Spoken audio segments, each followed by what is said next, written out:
Banyak manusia yang melanggar masalah ini semaunya sendiri. Kita sudah ada Rasulullah SAW. Saya tulis sebuah buku, mudah-mudahan Allah mudahkan. Allah, insya Allah. Saya belum terbitkan sekarang, tapi mudah-mudahan. Judulnya Kiaiku Muhammad, Kiai Anda siapa? Buku ini sengaja saya tulis untuk mengingatkan banyak umat Islam, terutama di Indonesia yang sudah bergelar Kiai ini, itu mengalahkan Nabi Muhammad SAW. Kenapa saya bilang mengalahkan? Dia buat ibadah yang dia mau sendiri. Ditanya, Pak Kiai, dari mana dalilnya? Nabi pernah kerjain nggak? Nggak pernah, tapi bagus. Loh, bagus ini harus di mata Allah dan Rasulnya, bukan di mata kamu gitu kan? Nggak boleh sembarangan nih.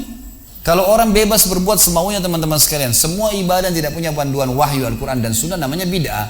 Bid'ah itu apa? Ibadah yang dibuat-buat, gitu kan? Orang mau buat sendiri. Kalau Anda mau lakukan silakan, terserah. Tapi harus tahu, ada sabda Nabi SAW riwayat Imam Muslim yang berbunyi, Man ahdatha fi amrina hadha ma laysa minhu fahuwa raddun aw mardud.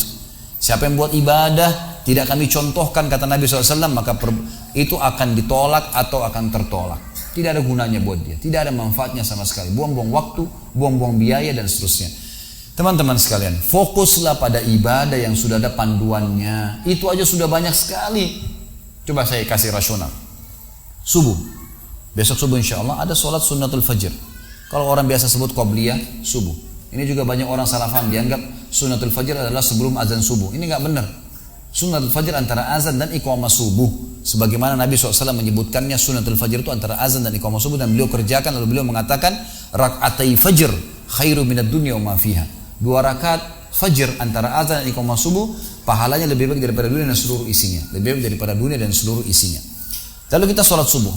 Setelah sholat subuh ada zikir pagi. Gitu kan? Ada zikir pagi. Nabi SAW mengerjakannya.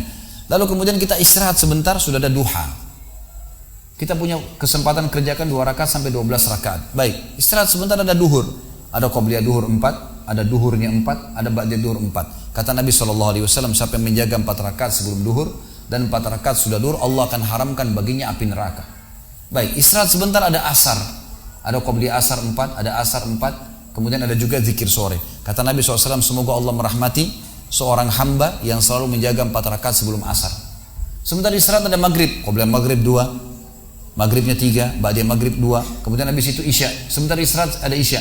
Qobliyah isya 2, isyanya 4, ba'diyah isya 2. Sebentar istirahat ada tahajud. 8 rakaat sama witir 3. Kan gitu. Kemudian kembali lagi subuh.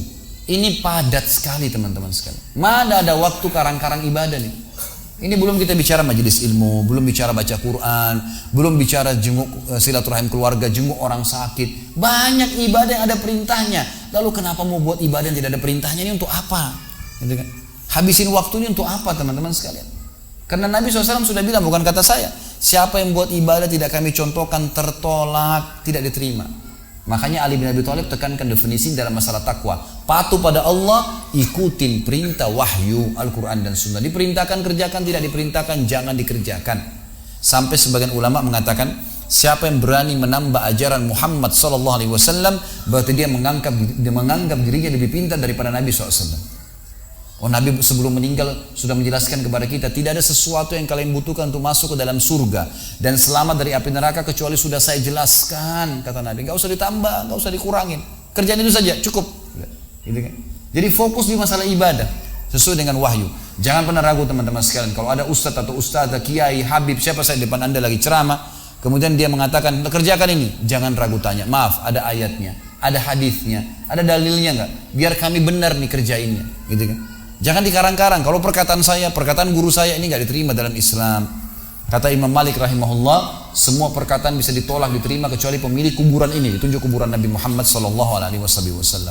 Karena kita punya standarisasi hukum. Muslim Afrika, Muslim bule di Eropa dan Amerika, Muslim Jazirah Arab, Muslim di Asia Tenggara, Melayu, sama saja. Selama syahadat hukum halal haramnya sama, ibadahnya sama. Kiblatnya satu, Ka'bah, Tuhannya satu, Allah, Nabinya satu, Muhammad SAW.